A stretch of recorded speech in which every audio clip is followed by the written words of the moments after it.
bersinggungan dengan pilkada. Jurnalisme dalam pilkada seharusnya seperti apa? Fungsi jurnalistik, fungsi jurnalis dalam pilkada itu sangat vital. Kenapa? Beragam informasi yang disampaikan itu akan menjadi pilihan, akan menentukan arah, menjadi referensi sekaligus menjadi bahan preferensi bagi masyarakat. Ya, persoalannya sekarang kemajuan dan kerusakan pemerintah ini sebagian bisa disebabkan oleh jurnalis. Kalau jurnalisme harus punya peran untuk mekanisme fungsi kontrol, fungsi mengingatkan. Kalau dulu di Kompas itu membela yang mengingatkan penguasa, bahasanya seperti itu. Teman-teman yang bekerja di ranah media arus utama banyak rambu-rambu, banyak aturan, sementara masyarakat umum bebas.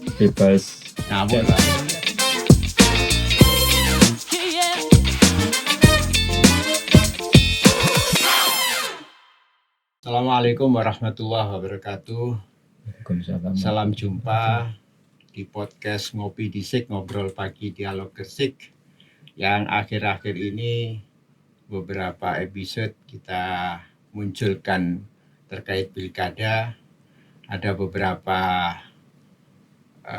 pemirsa yang minta diberikan selingan yang tidak hanya pilkada yang dibahas. Karena itu hari ini saya hadirkan seorang jurnalis senior dari Kompas yang tentu saja cukup piawai dalam membahas berbagai persoalan jurnalisme maupun informasi, karena beliau sudah 15 tahun di dunia jurnalistik. Dan beberapa teman jurnalis selalu melabeli beliau sebagai seorang idealis. Ya. Dan saya perkenalkan di sini Mas Adi Sucipto Kiswara SE, yang banyak dikenal di masyarakat sebagai Mas Aji. Assalamualaikum Mas Aji. Waalaikumsalam warahmatullahi wabarakatuh. Kabar baik? Alhamdulillah. Ya, lama tidak bersua. Cukup lama karena dulu juga berbarengan di dunia jurnalisme. Dan yang saya tahu, beberapa teman juga mengakui ini adalah the one, mungkin the only one Gresik journalist with English talent, very fluency. Katanya seperti itu. Jadi dikenal sebagai satu-satunya jurnalis Gresik yang cukup piawai dalam berbahasa Inggris. Dan ini jarang sekali dimiliki oleh jurnalis-jurnalis di media lain. Dan tentu saja saya berharap ini menjadi perbincangan yang menarik, karena kita berbincang tentang redefinisi arus informasi saat ini. Dan kita sudah tahu bahwa informasi berkembang begitu pesat sejak kemunculan dunia digital di dunia ini, hingga merubah banyak sekali perilaku manusia dalam menghadapi informasi. Baik, Mas Aji. Ya.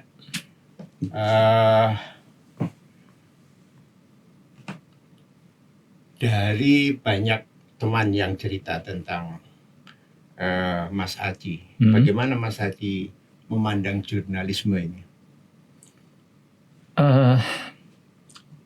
Kalau kita bisa lihat jurnalisme ini kan sebenarnya sejak zaman kerajaan pun sudah ada, cuma bentuknya berbeda. Bahkan kalau boleh saya bilang itu secara ekstrem itu bahwa kitab itu sebenarnya salah satu bentuk produk jurnalistik. Cuma di situ lengkap 15 Tuhannya, riwayatnya, bahwa bahkan sampai ke why dan so what-nya itu ada di situ. Cuman itu kan sangat luar biasa.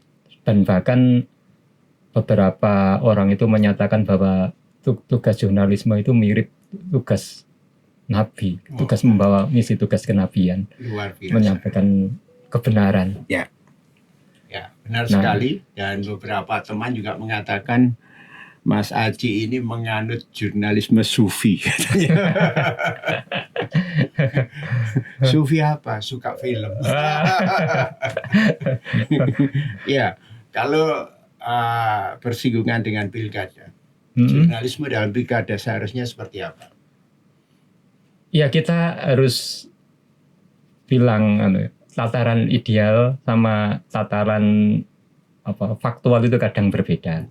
Kalau dalam konsep tataran ideal, harusnya memang fungsi jurnalisme ini yang memberikan referensi bagi masyarakat untuk semakin cerdas dalam menggunakan hak politiknya.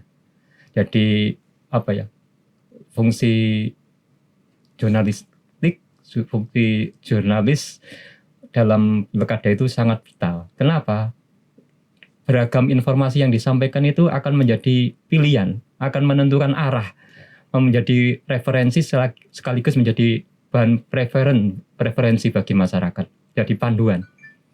Nah, jangan sampai ini panduannya malah menjadi salah arah gitu loh. Menjadi salah arah dan malah memberikan informasi-informasi yang justru negatif gitu loh. Sayangnya sampai dengan saat ini yang kita rasakan bahwa setiap kali ada perhelatan pilihan, baik itu pilihan legislatif maupun pilihan kepala daerah, masyarakat seakan-akan tidak punya referensi.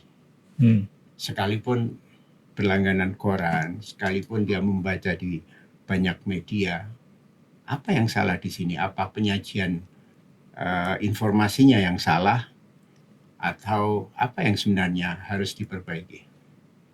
Karena masyarakat saat ini punya beragam pilihan dalam mengakses informasi.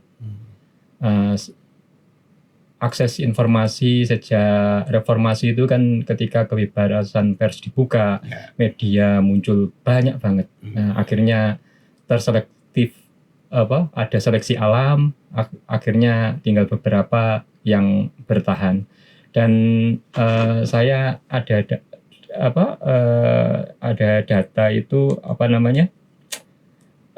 ini yang terverifikasi Dewan Pers ya. Sampai Januari 2023 ini yang dari puluhan belasan ribu media itu baik cetak, digital, print, televisi itu per Januari 2003 itu ada yang online itu ada 92, kemudian di Januari 2004 970. Ini yang terverifikasi. Kemudian yang cetak yang 2023 itu 423 yang terverifikasi. 2024 ini per Januari menjadi 434. Kemudian yang televisi dari 369 menjadi 376. Khusus untuk radio yang menjadi sumber informasi panduan itu yang terverifikasi ada dari 17 menjadi 18. Sebenarnya banyak lebih dari ini. Cuman ini yang sudah terverifikasi oleh Dewan Pers. Ya, tapi bias itu akan muncul ketika kita tahu ada citizen journalism. Ya, ada jurnalisme yang dilakukan oleh warga masyarakat. Dan itu seringkali tidak terverifikasi kebenarannya. Dan itu lebih gampang dimakan masyarakat. Nah, bagaimana menyikapi yang seperti ini? Nah, ini kan sebenarnya ada harusnya saling melengkapi antara munculnya pola informasi yang baru, munculnya masyarakat pun bisa disebut sebagai wartawan itu, yang disebut citizen journalism itu. Namun masyarakat, semua orang bisa menjadi wartawan, semua orang bisa menyampaikan berita. Cuma tetap ya kalau mengacu pada aturan, ya yang namanya berita itu ada yang memproduksi, perusahaan yang memproduksi, ada yang menggali informasi dan mengumpulkan data, dan semuanya harus terverifikasi. Medianya terverifikasi, kemudian awak medianya tersertifikasi, kemudian dia juga ada aturan undang-undang tertentu yang itu jadi patokan. Ya mungkin undang-undang pers, terus kemudian masih ada kode etik. Ada satu lagi yang harus ini tidak semua belum semua industri media punya, code of conduct. Code of conduct itu tidak semua media punya. Artinya di situ sebenarnya ada aturan yang jelas. Misalkan kalau menerima ini boleh enggak? Itu ada yang memang itu membuat aturan. Jadi ini yang boleh atau enggak sudah jelas dibuat oleh perusahaan. Kalau itu asal sepanjang tidak mempengaruhi independensi ketika menyajikan sebuah informasi. Sayangnya tidak semua jurnalis akan berpegang teguh pada idealisme jurnalisme. Persoalannya sekarang kemajuan dan kerusakan pemerintah ini sebagian bisa disebabkan oleh jurnalis. Bukan begitu? Sebenarnya justru jurnalistik itu atau jurnalisme harus punya peran untuk mekanisme fungsi kontrol, fungsi mengingatkan. Kalau dulu di Kompas itu membela yang mengingatkan penguasa, bahasanya seperti itu. Akhirnya orang-orang yang punya kekuasaan, punya wewenang itu diingatkan aja agar jangan sampai sewenang-wenang, agar bagaimana tetap berpihak kepada masyarakat, mengutamakan kesejahteraan warga, juga mengangkat yang harusnya itu kan kalau kita berpikir ke aliran positif jurnalisme, bagaimana membangkitkan semangat, memotivasi, memberikan inspirasi. Jadi tidak harus selalu bad news is good news, harus sisi negatifnya. Kita harus cari ruang, cari sesuatu yang positif yang ini bisa memberikan informasi yang itu menginspirasi, memotivasi kebangkitan orang dari yang terpuruk, kemudian dari yang tidak tahu menjadi tahu, dari menjadi panduan dari yang tadinya tidak mengenal misalkan calon tertentu menjadi lebih kenal. Harusnya begitu idealnya. Ini ngomong tataran ideal. Ngomong tataran ideal. Kalau kondisi sekarang antara yang ideal dengan yang tidak ideal, ketemunya berapa kira-kira? Ya masih ada yang tetap mengutamakan idealisme kan. Cuma kan memang kalau dalam industri media itu kadang kan ini kan kita bilang konten, kemudian kalau dalam bahasanya itu begini, misalkan kadang kan antara kepentingan bisnis sama kepentingan lalu kadang juga berbenturan. Kalau dulu teman-teman saya bilang itu gini, ya wartawan disuruh menjadi malaikat, sementara kita yang di bisnis suruh jadi pelacur gitu. Nah, itu ya maksudnya keluhan real gitu loh. Ya, itu yang betapa menunjukkan bahwa sebenarnya di internal pun ada pergulatan gitu. Tapi yang jelas tetap harus porsi yang untuk kepentingan yang lebih besar itu yang harus diutamakan. Idealnya seperti itu. Ya, baik. Saya dapat cerita ini Mas Adi, bahwa pernah satu kali liputan di sebuah desa, Mas Adi dan teman-teman itu entah dari mana informasinya, tahu-tahu narasumber itu hanya memberikan konsumsi dan cenderamata hanya beberapa orang saja. Dan Mas Aji ini tidak dapat. Ketika ditanya kenapa Mas Aji tidak dikasih, kita sudah tahu tidak akan mau katanya. Benar nggak itu kira-kira? Kalau saya sih memang berupaya semampu saya mempertahankan sisi idealisme sebagai profesi gitu. Profesi bukan karena saya di Kompas waktu itu, bukan karena, tapi ini ya panggilan profesi waktu itu. Ya beberapa kali memang narasumber sudah tahu seperti itu. Jadi memang misalkan ada 15 orang, mesti sudah dijatah 14. Sudah kita tahu kita nggak bakal saya mengulikan. Nah, pernah bahkan ini nggak ada kaitannya sama berita sebenarnya, nggak ada kaitannya sama pemberitaan. Bahkan waktu itu seorang Kapolres waktu di acara pernikahan pun buwo sebenarnya, itu kan konteksnya kan buwo. Cuma kan saya lihat ini kan kira-kira besarnya itu nggak masuk akal waktu itu. Nggak layak. Maksudnya wah ini jangan-jangan pikiran saya ini kita nggak mau nerima ketika di akumulasi ditaruh seolah-olah bubuh gitu loh. Nah, malah kita tombok. Oh gitu ya. Tombok kenapa? Kita belikan nasi tumpeng lagi, kita antarkan ke Polres yang amplopnya itu. Iya. Kita taruh ngamuk orangnya.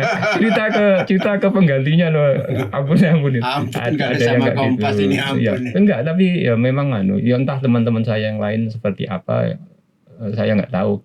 Kalau yang lain kadang nggak gini. Kalau memang maksa mengasih, pernah suatu kali itu ya udah kalau sampai maksa saya untuk terima sesuatu gini, ini ada anak korban pelecehan seksual yang diambil oleh kakeknya sampai meninggal di shelter waktu itu. Udah ini kasihkan ke anak itu, saya antarkan tempatnya. Ya udah, jadi dikasihkan ke anak itu. Saya begitu biasanya. Ya, Mas Aji, menarik sekali berbincang tentang idealisme jurnalisme. Tapi seperti tadi saya kembali, kondisi yang sekarang tadi baru hanya dijawab masih ada. Seberapa banyak sih sebetulnya ada itu? Mana yang lebih banyak? Gitu. Ketika kita melihat jurnalisme itu lebih rusak daripada yang ada, yang idealis, ini kan parah untuk negara kita. Kalau ada ya, ya sebenarnya itu bukan rahasia lah. Lalu kita bahkan disuguhi di media nasional pun, waktu misalkan tayangan Quick Count pun pernah satu berbeda sangat mencolok. Baru pemilihan ketua umum partai pun tabrakan antar media, seakan-akan malah perang media. Nah, memang ya ketika media juragannya tergantung siapa. Maksudnya juragan bukan pimpin, maksudnya dia menghamba pada siapa gitu. Kalau patokannya akhirnya ya dari partisan gitu loh. Orang tujuannya seperti itu. Ya untunglah lambat laun kesini sama-sama baliknya gitu loh. Balik ke role-nya masing-masing. Syukurlah. Anda termasuk yang optimis nggak bahwa ke depan jurnalisme jauh lebih baik daripada saat sekarang? Kalau optimis sih ya dibilang enggak ya, karena perangnya justru sekarang orang punya referensinya lebih cenderung ke medsos. Lebih percaya ke media-media sosial yang justru itu tanpa verifikasi. Ngerinya seperti itu. Padahal yang ada verifikasi, yang di cross check, dirujuk silang itu ya tetap media arus utama, baik televisi, radio maupun print. Tapi mereka kan sekarang sudah merambah ke medsos juga gitu. Nah, ini kan apakah artinya bahwa mereka tidak mampu menguasai dunia maya? Bukan. Sehingga kalah dengan bukan itu. Jadi justru itu bentuk kalau teman-teman saya bilang itu bentuk bentuk bagaimana ini memperluas akses. Jadi kan kadang gini, kalau kita misalkan lihat semua itu nge-link ke beberapa medsos justru. Berita itu akan di-link ke WhatsApp, nge-link ke Instagram, ke Facebook, semua nge-link seperti itu. Nah, untungnya apa? Yang tidak melihat di printnya bisa melihat lewat Facebooknya, luput dari Facebooknya bisa lihat di TikToknya, bahkan kayak gitu. Bahkan ringkasan berita koran pun sekarang di TikTok kan, bentuk format video malah, juga di WhatsApp. Ini kan bentuk-bentuk sebenarnya yang saling satu sama lain saling terkait, saling terkoneksi. Tapi itu tidak cukup untuk bisa paling tidak mengimbangi pada citizen journalism yang memunculkan hal yang tidak terverifikasi. Karena sudah masifnya medsos itu luar biasa, sangat luar biasa. Ini yang penggunaan media sosial tahun 2004 aja ya, yang dari Datlabok ini, total pengguna di Indonesia itu ada 191 juta. Itu 73% loh dari total populasi. Yang aktif itu 167 juta. Sementara penetrasi internet itu mencapai 242 juta, 93%. Nah, platform media sosial yang populer itu YouTube. YouTube mencapai 139 juta. Kemudian Instagram 122 juta, Facebook 118 juta, WhatsApp 116 juta, dan TikTok 89 juta. Ini TikTok mungkin malah lebih masif lagi karena dia digunakan juga untuk sarana niaga, hiburan. Malah dia yang dulu awalnya itu kesannya untuk joget-joget, malah sekarang justru dijadikan sarana promosi untuk jualan, dan itu orang kenanya justru di TikTok. Jadi marketplace. Tapi ya sekarang sudah dilarang oleh pemerintah untuk dipisahkan antara video pendek dengan marketplace-nya. Ya, Mas Aji, dengan begitu besarnya perubahan arus informasi yang sekarang, ya, apakah ini akan berpengaruh pada perilaku manusia sekarang? Bisa jadi. Kalau dulu kan mungkin orang itu kan bentuknya informasi bisa prasasti gitu kan. Kalau zaman kerjaan itu yang menggambarkan di sini pernah raja. Ini sebenarnya kan bentuk-bentuk produk ini juga loh, produk informasi kan sebenarnya. Terus tahun berapa itu berubah menjadi koran. Terus ada televisi, ada radio. Radio yang awalnya hanya untuk pilihan pendengar akhirnya juga menyajikan ruang informasi untuk produk-produk jurnalistik juga, berita. Kemudian televisi yang sekarang malah semua platform saling terkait.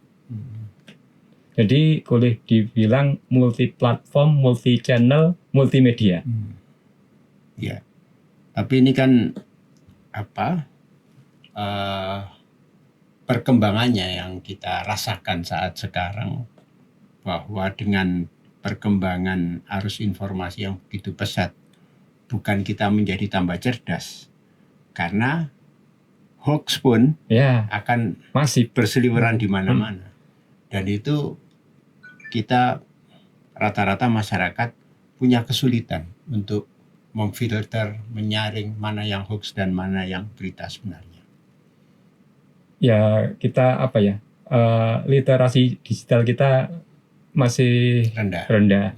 Dan ini perlunya juga yang mainstream, yang arus utama ini leading, terus dia memberikan narasumber yang kompeten. Terus kalau yang medsos ini kan memang semau-maunya, tanpa verifikasi. Orang kecelakaan diupload kondisi berdarah-darah, kondisi sah-sah aja tanpa verifikasi, tanpa konfirmasi. Sementara yang mainstream terkendala, kena aturan jangan kan yang serem-serem kayak gitu. Yang jurnalisme ramah anak sekarang, kalau nyinggung masalah anak nggak boleh menampilkan anaknya langsung gitu loh. Nah, kita teman-teman yang bekerja di ranah media arus utama banyak rambu-rambu, banyak aturan, sementara masyarakat umum bebas. Dan kadang gini, ini bolak-balik. Ada yang dari berita arus utama ini entah yang lama di repro ulang, seolah-olah narasinya ini baru jadi hoax, atau memanipulasi lokasi.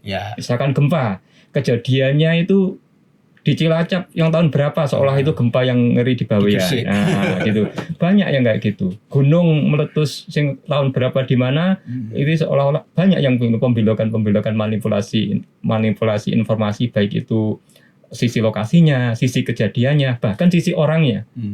Sisi orangnya sekarang bahkan dengan canggihnya editing kita dengan teknologi kecerdasan artifisial itu AI itu bahkan dengan mudah seolah-olah itu yang ngomong kita. Ternyata jadi korban penipuan untuk tindak kriminal, tindak kejahatan. Jadi banyak celah-celah yang ini bolong, yang ini sebenarnya perlu rambu-rambu, perlu aturan agar masyarakat juga nggak jadi korban gitu. Jadi tidak jadi korban informasi yang sesat, tidak jadi korban kemungkinan pembelokan informasi yang bahkan bisa mengarah ke arah kriminalitas, ataupun jadi korban justru kejahatan dari informasi. dari banyaknya dampak yang ditimbulkan arus informasi yang semakin maju di sistem digital, dunia digital saat ini, siapa yang mesti bertanggung jawab di sini? Ya, pemerintah tetap iya, bersama pemerintah, bersama wakil rakyat, ini bagaimana yang punya wewenang untuk membuat regulasi, menurunkan undang-undang, membuat rambu-rambu, baik mengatur masalah medsos, mengatur masalah misalkan verifikasi akun, misalkan yang nggak apa-apa, terus misalkan ada aturan yang kalau memang itu merugikan masyarakat, apakah ini ditutup atau apa? Ya, mungkin ada pengetatan seperti itu. Yang punya wewenang itu kan pemerintah, dewan maupun pemerintah yang membuat regulasi. Kemudian dari sisi akademisi juga perlu kajian karena perubahan informasi memang tak terbantahkan. Nah, dan ini di luar prediksi cepat ini gitu. Kalau dulu HP cuma warnet yang kiranya bertahan lama ternyata nggak sampai 5 tahun. Kemudian sambungan LSI telepon yang dulu rame-rame nggak sampai 5 tahun berubah. Teknologi BBM ternyata juga nggak bertahan lama. Perkembangan lebih cepat. Sistem operating system yang berubah terus-menerus. Ya, Mas Haji, apakah Undang-Undang ITE tidak cukup untuk bisa membentuk perilaku masyarakat kita agar benar menggunakan informasi yang ada? Sebenarnya itu cukup apabila literasi masyarakat terkait undang-undang itu pun juga sudah memahami betul gitu dampaknya ketika dia menyebarkan informasi, membuat informasi, memproduksi informasi maupun menyebarkan informasi yang justru merugikan diri sendiri maupun orang lain, impactnya apa. Tapi kan ini nggak semua masyarakat tahu. Jadi kan edukasi, sosialisasi tidak kalah penting menurut saya. Kemudian keberadaan komisi penyiaran, komisi informasi, nah ini saling terkait, menjalankan perannya masing-masing. Ya, apalagi ditambah aparat penegak hukum yang seringkali bermasalah, kan gitu. Di banyak hal tentu menjadi ancaman bagi masyarakat kita terkait dengan penggunaan arus informasi yang begitu kuat. Ada yang kita katakan judi online, ada pinjol, dan banyak hal lagi. Bagaimana mengatasinya yang seperti ini? Ya kembali lagi ini ketegasan pemerintah yang punya wewenang memang dari sisi regulasi, dari sisi aturan. Karena itu juga tak terbendung. Terakhir kemarin yang tertangkap itu dikendalikan servernya dari Cina, coba. Bahkan pembobolan bank-bank ternyata juga dari luar. Pembobolan data-data juga ternyata itu dibobolnya dari luar. Pengacak-acakan data, dan ini kalau ini lemah Nah, kalau jenengan menumpukan persoalannya ini di pemerintah, nah pemerintah urusan fufu fafa aja tidak selesai. Bagaimana ini urusan fufu fafa ini terkait dengan informasi tidak selesai. Bagaimana ini bisa kita berharap pada pemerintah? Ya itu tadi, makanya kan yang sisi akademis juga berjalan, terus yang sisi pemerintah juga jalan, terus sosialisasi, kemudian bagaimana meningkatkan kapasitas literasi digital masyarakat, pemahaman ini sangat penting, karena kalau hanya satu sisi ya pincang, jadi kan masyarakatnya juga harus bahasa kasare ditotos supaya cerdas lah, supaya paham lah. Karena masyarakat sendiri itu kadang nggak ngerti bahwa ini kalau yang dilakukan ini melanggar, nggak ngerti memang, nggak paham bahwa misalkan menghujat, kan ternyata begitu diciduk nangis gitu, kan banyak yang kayak kasus kayak gitu, karena memang nggak paham, ketidakpahaman. Bahwa penyalahgunaan informasi dalam berbagai bentuk itu punya akibat pada masyarakat dan itu tidak dipahami masyarakat. Kalau tidak paham ini artinya salah pemerintah tidak memberitahu. Kalau kita nyalakan kesannya nanti menyudutkan. Ya peran semuanya lah harus apa itu terlibat masing-masing. Apa yang bisa dilakukan teman-teman jurnalis untuk membenahi kondisi yang semacam ini? Ya paling enggak kan ngimbangi apa namanya. Yang kalau ambil kasus yang ekstrim kemarin kan masalah yang colok mata di Gresik itu kan malah justru teman-teman itu kebanyakan terperangkap informasi yang awalnya salah tapi sampai detik akhir tidak ada klarifikasi untuk meluruskan sebenarnya. Nah, itu kan karena gengsi ketika sudah kadung. Ya, itu sama dengan kasus Wing Air. Ya itu kan kadang gini loh, kita sendiri nggak mau jujur bahwa mengakui bahwa itu bagian dari kesalahan kita gitu ya, yang harus dikoreksi. Nah kalau sebenarnya itu menjadi bagian dari apa ya koreksi internal lah, semacam introspeksi, semacam autokorek untuk apa teman-teman yang berkecimpung di industri media sendiri bahwa ketika buru-buru itu ternyata dampaknya juga nggak baik juga gitu. Nah itu kan terjadi yang kemarin Tapi di sisi lain mereka kan juga tersaingi dengan citizen journalism ini yang mereka bisa begitu cepat memberitakan kejadian-kejadian yang saat itu juga sekalipun tidak tuntas, tidak terverifikasi. Masyarakat terlalu cepat. Ya itu justru dalam kasus itu kan malah kalau dulu kan kebalik dalam arti dibalik ya dari media arus utama itu jadi panduan. Jadi panduan artinya ini jadi patokan gitu sumber utama. Dan sekarang itu malah untuk beberapa informasi kebalik. Media arus utama menjadi berawal titik awalnya justru dari sumber-sumbernya dari media sosial kayak kecelakaan di tol yang dulu ngupload justru yang dari medsos kok.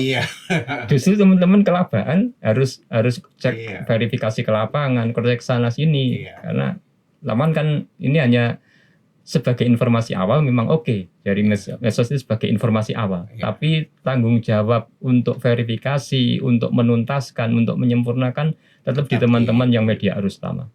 Biarkan medsos berkembang ya ala medsos memang dia hanya sekedar informasi awal. Kan mereka juga memang nggak ada tanggung jawab untuk verifikasi gitu loh. Nggak kena aturan undang-undang pers, nggak kena aturan rambu-rambu kode etik, nggak ada. Pokoknya asal upload, asal konten subscribernya banyak, viewernya banyak, viral, nah itu celakanya di situ. Kalau asal viral, asal viewer banyak, asal ya udah.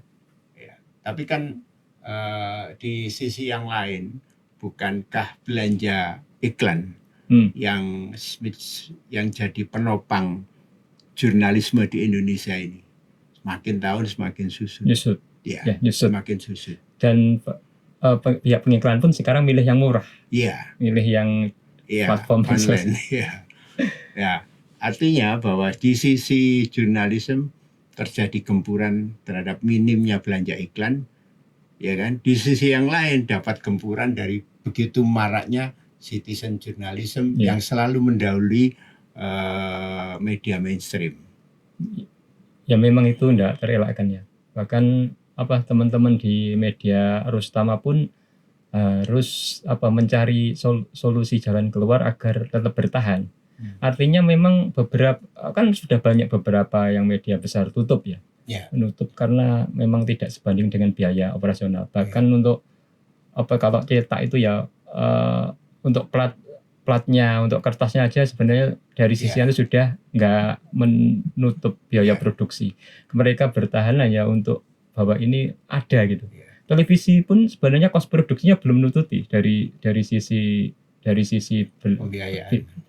iklan belum sebanding.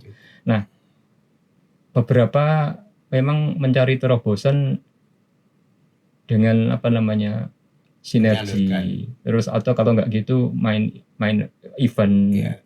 Kalau misalkan bikin ekspedisi, misalkan kalau misalkan ada yang bikin dipadu dengan olahraga sepeda, ada yang dibantu dengan lari, event-event kayak gitu, ada jelas ada sponsornya. Ini yang dimanfaatkan. Nah, tapi di balik itu tetap ada beritaan yang kaitannya di sepanjang lokasi yang dilalui. Sisi-sisi jurnalisme tetap ada. Cara-cara seperti itu. Ada juga yang lebih bergerak di bidang edukasi, bikin institut, bikin akademi. Nah, itu dilakukan yang besar-besar. Konglomerasi media semua menggunakan itu untuk menopang. Ya, ini selain untuk sumber pendapatan juga bagaimana ini edukasi ke masyarakat lewat akademi, lewat institut. Ya. Mas Haji. Ya. Jika kita bicara tentang jurnalisme pada pemilihan umum maupun pemilihan kepala daerah, ada yang pernah mengatakan begini, ketika produk itu tidak menggunakan ruang publik, maka itu bisa saja berpihak. Partisan boleh saja. Misalnya media cetak, tidak ada ruang publik yang digunakan, kecuali penyiaran misalnya, ada frekuensi yang digunakan. Ya, nah, ini public domain ini kan harus dijaga betul, jangan sampai terjadi keberpihakan.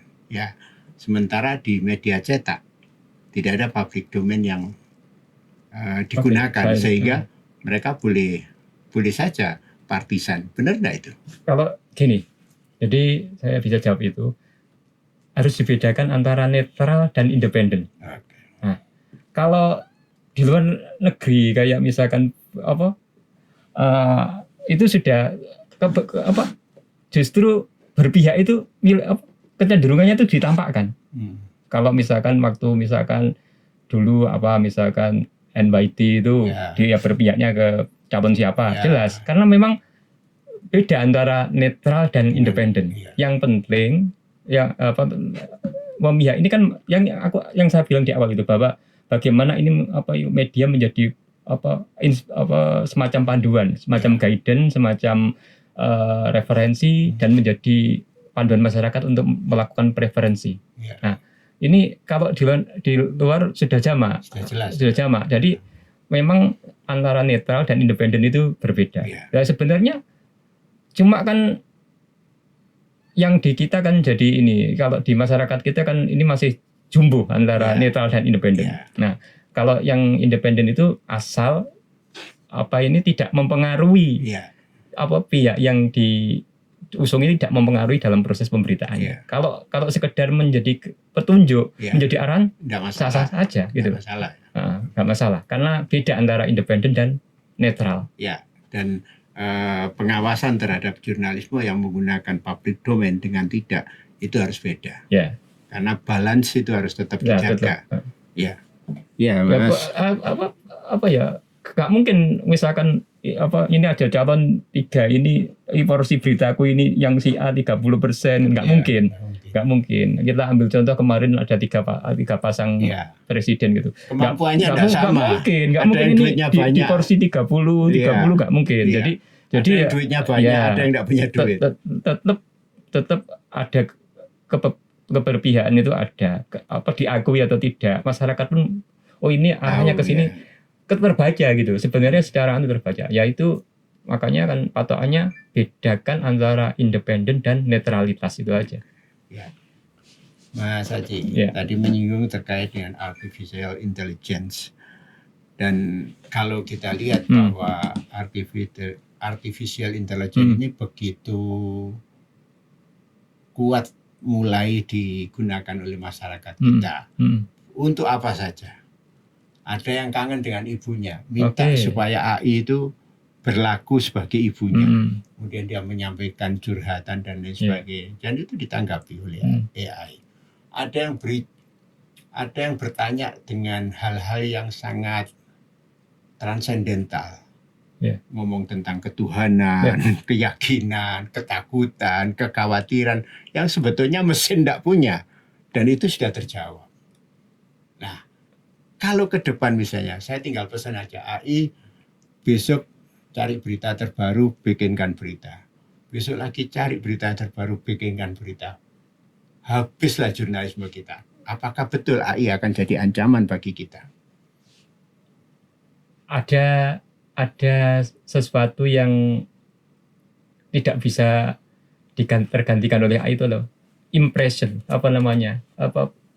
Kita kan punya emosional. Sisi emosional itu yang itu tidak dimiliki AI. Kalau kecerdasannya mungkin kita kalah. Bahkan yang saya sempat lihat tadi AI itu nanyakan soal bid'ah. Jadi muncul. Jadi lucu. Jadi malah guyonan loh. Berarti apa paham namanya? Juga tentang paham. Bid'ah. Sampai ini loh, bid'ah itu ada yang hasanah lah itu sampai kayak gitu terjawab. Bahkan yang konyol-konyol misalkan presiden nyanyi, suaranya mirip banget. Seolah-olah mereka trio. Terus ada lagi yang diperintah ngerjakan tugas, tolong semacam curhat. Ada perintah misalkan, aku lagi kesepian. Apa yang harus aku lakukan? Jawab AI.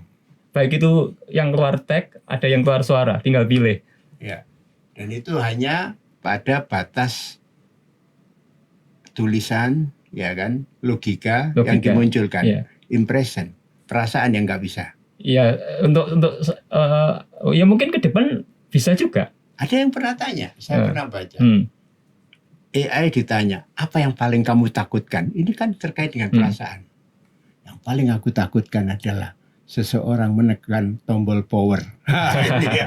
Jadi kan artinya ada hal yang bisa dikhawatirkan oleh AI. Artinya sudah mulai merambah ke perasaan. Dan banyak yang mengatakan ini bisa menjadi ancaman bagi manusia. Karena AI sendiri merasa terancam oleh manusia. Dengan berbagai kegiatan yang dilakukan manusia yang punya sesuatu yang tidak dimiliki oleh AI, maka AI bereaksi melakukan tambahan skill yang memungkinkan untuk bisa mematikan berbagai hal yang dilakukan oleh manusia. Iya. Ke depan mungkin enggak ini. Kita akan kehabisan jurnalis, kita akan kehabisan tukang foto. Sebenarnya fungsi itu sudah beberapa tergantikan. Misalkan suaranya Pak Karl Ilyas tergantikan oleh AI. Jadi ketika orangnya nggak ada pun bisa tetap seolah-olah itu beliau yang tetap memandu gitu loh. Nah, bahkan untuk produksi berita pun sudah bisa kok. Sudah bisa. Ketika kemarin teman-teman nyoba itu misalkan berita soal kecelakaan, langsung data terjadi teks. Langsung muncul teks. Bila perlu ada fotonya. Iya. Bila ngeri. Artinya ya kalau nggak diantisipasi ya tetap tergantikan. Cuma ya itu kan kalau kebanggaan kita sebagai jurnalis itu kan ketika kita hadir di lokasi kan. Karena apa? Di situ kita bisa merasakan aura di situ seperti apa, atmosfer seperti apa, dan itu kan bisa jadi cerita sendiri, bukan sekedar cerita soal produk jurnalistik. Kadang kan nggak semua bisa tertuangkan di produk. Produknya. Ya mungkin data-data yang tersimpan itu bisa jadi bentuk lain, entah itu novel, entah apa bisa jadi sebagai bahan awalnya gitu loh. Ya. Kan AI nggak hadir. Kira-kira ke depan ini rupa jurnalisme kita seperti apa? Dari berbagai macam perkembangan digitalis, perkembangan connecting yang ada di dunia ini yang sudah 5G dan seterusnya, yang ini akan berkembang terus dalam kecepatan yang sangat tinggi, dalam kapasitas bed yang cukup tinggi, ditambah dengan AI. Dunia ini mau jadi apa? Ya, kalau mungkin perubahannya sangat drastis nanti ya. Sekarang aja, kalau dulu kita pagi gitu ya lihat ke orang jam berapa kan sudah lecek. Itu kita flashback dulu. dulu satu TV ditonton banyak orang-orang, satu radio didengarkan orang sekampung, terus satu koran di warung itu jam berapa itu sudah. Sekarang jam itu masih kayak halus gitu loh, kayak belum ada yang buka, karena orang sudah asik lewat lewat HP-nya masing-masing akses. Masyarakat punya pilihan, punya beragam preferensi untuk mengakses informasi. Banyak lah, tinggal milih gitu loh. Ya kalau ini nggak tahu nanti produknya seperti apa. Kalau misalkan tetap sinergi, semua kompilasi gabungan ya berbagai media, bagian dari berbagai multi platform, multi channel itu tadi ya mungkin yang bisa dilakukan. Jadi saling nge-link, terus bisa diakses di berbagai multimedia, di berbagai platform, di berbagai channel. Jadi kalau misalnya pingin yang visual, pilih visualnya, pingin audionya, pingin datanya. Nah ini kan juga, kalau dulu kan orang hanya berpikir bahwa kalau jurnalistik ya jurnalisme data, kemudian kita terima teks saja, habis itu jurnalisme makna, lebih bagaimana ini memberi makna pada sebuah berita yang habis itu ada investigasi, terus berkembang lagi. Ini menjadi nilai tambah bagi jurnalisme. Harusnya justru kan tantangan itu, ini kan tantangan, bisa jadi itu tantangan. Nah, tantangan itu ya apa itu justru bukan menjadi tantangan, tapi platform baru itu justru mempermudah tugas teman-teman jurnalis malah, justru gitu. Menarik sekali. Harus dimanfaatkan. Artinya, Mas Haji optimis bahwa perkembangan jurnalisme akan jauh lebih baik dengan munculnya berbagai platform yang ada. Tetap harus. Tapi kalau karena setiap problem pasti akan menemukan jawabannya. Ya. Dan justru yang awalnya jadi persoalan justru ya apa itu malah jadi membantu gitu loh. Jadi peluang. Ya. Dan kalau toh memang nanti bahwa jurnalisme kita nanti akan dikuasai oleh AI, maka kita tidak akan ketemu jurnalisme bodrek. Gitu. Setuju ya? Dan itu akan menjadi kebaikan bagi negara kita. Terima kasih Mas Haji yang sudah berbincang terkait dengan jurnalisme dan arus informasi. Pemirsa, ini bagian dari salah satu yang harus saya munculkan di tengah-tengah hiruk-pikuk pilkada. Besok kita akan munculkan lagi berbagai persoalan politik yang ada di Kabupaten Gresik, dan Anda bisa menyampaikan saran dan kritiknya melalui komentar, bisa menyarankan topik apa yang harus kita bahas, bisa juga menyampaikan tokoh siapa yang harus kita hadirkan di dalam sebagai narasumber di podcast ini. Sampai ketemu di podcast yang akan datang. Assalamualaikum warahmatullahi wabarakatuh.